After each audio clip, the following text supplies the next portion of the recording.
Overdose season 2 एक Korean web series है जिसके 8 एपिसोड है और उनके एपिसोड्स की ड्यूरेशन है 30 से 33 मिनट, जिसे आप आराम से बिंज वॉच करके देख सकते हो। और ये फिलहाल अभी सिर्फ विकी ऐप पर अवेलेबल है। सीजन 1 की एंडिंग की बात करूंगा सीजन 2 का रिव्यू करने से पहले, तो स्पॉइलर अलर्ट। सीजन 1 के एंड में बताया जाता है कि फीमेल लीड की फ्रेंड सारे ड्रग्स वाले पौधे लेके दौड़ गई है और उसने किसी पीटर नाम के व्यक्ति के हवाले कर दिया है। क्या ये ड्रग्स पीटर की है और पीटर मास्टरमाइंड है इस पूरी ड्रग रैकेट का? ये जानने के लिए आपको शो देखना पड़ेगा। तो सीजन 2 की शुरुआत में हमें बताया जाता है कि 5 महीने की लीड आ चुकी है। हमारी फीमेल लीड सियोल चली गई है, वहाँ पे वो एक ग्रोसरी स्टोर में काम करती। माँ ने जिन लोगों से पैसे उठाए थे वो फीमेल लीड को हरास कर रहे हैं और वो चाहते हैं कि उसके पैसे लौटा दे, पर फीमेल लीड के पास बिल्कुल पैसे नहीं है। तो माँ को बताने जाती है तो माँ जेल में बैठी है, उसकी उसी को उल्टा थ्रेट कर रही होती है कि मैं इस जेल में ज्यादा देर तक रुकूंगी नहीं, मैं बाहर आ जाऊंगी, फिर तेरा जीना दूभर कर दूंगी। अगर तू कोरिया में रही तो मैं तुझे कहीं से भी ढूंढ के निकाल लूंगी। अब वो कोरिया से भाग जाना चाहती है, वो डर गई है, उसे अपना पासपोर्ट चाहिए जो उसी फीमेल फ्रेंड के पास है उसकी, जो ड्रग्स वाला पौधे लेके भाग गई। तो उसी गांव वापस जा रही है जहाँ पे मेल लीड रहता है। दूसरी तरफ जो हमारा मेल लीड है उसकी अपने भाई से झगड़ा हो गया है, उसके भाई से उसकी बिल्कुल नहीं बन रही और उसके कैरेक्टर में भी बहुत चेंजेस आ चुके हैं। और वो पहले सीजन की तरह अपने परिवार की इतनी केयर नहीं करता, वो अपने जीवन की और ध्यान ज्यादा दे रहा है एज कम्पेयर टू कि अपने भाइयों और अपने पिता का ध्यान रखे। तो उसके और उसके भाई का किस बात को लेकर झगड़ा हुआ है ये जानने के लिए तो आपको शो देखना पड़ेगा। और उसके भाई को कोई मर्डर के आरोप में फंसा देता है और पुलिस उसे पकड़ के ले जाती है। तो बड़ा भाई और हमारा शो का मेन लीड उसे बचाने की कोशिश कर रहा है, क्योंकि उसे पता है उसका भाई चाहे कैसा भी हो वो कातिल नहीं हो सकता। अब वो सबूत इकट्ठे कर रहा है, उसी दौरान उसकी मुलाकात हमारी फीमेल लीड से हो जाती है और उनको लगता है कि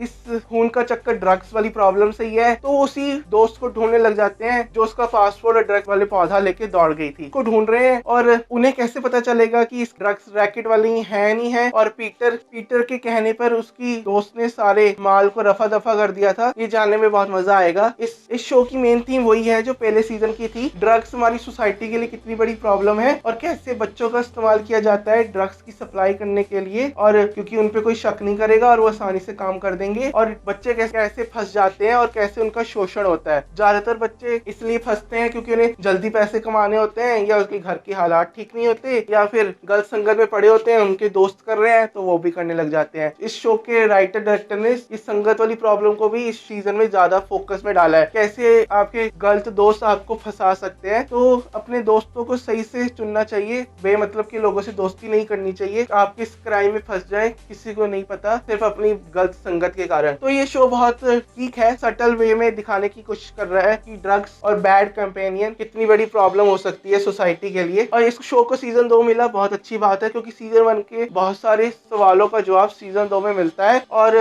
देखने में अच्छा लगता है। इसके पहले सीजन की तरह इस सीजन में भी एक्टिंग बहुत अच्छी है। ओएसटी पहले सीजन की तरह ही है कि सिर्फ थीम सॉन्ग सा है। कैमरा वर्क बहुत अच्छा है, राइटिंग बहुत अच्छी है और इसे आप देख सकते हो, एंजॉय करोगे। कोई एडल्ट सीन तो इसमें फिलहाल मुझे ऐसा कोई दिखा नहीं जिसके बारे में मैं आपको बताऊं। उसके अलावा जिस प्रकार की इसकी एंडिंग है शायद इसका सीजन 3 ना बने, पर कुछ कह नहीं सकता, ये तो वक्त ही बताएगा। अगर मुझे कोई अपडेट मिला तो मैं बता दूंगा। तो मेरी रेटिंग है इस शो को 7.9 आउट ऑफ 10। फिर मिलेंगे किसी और रिव्यू में।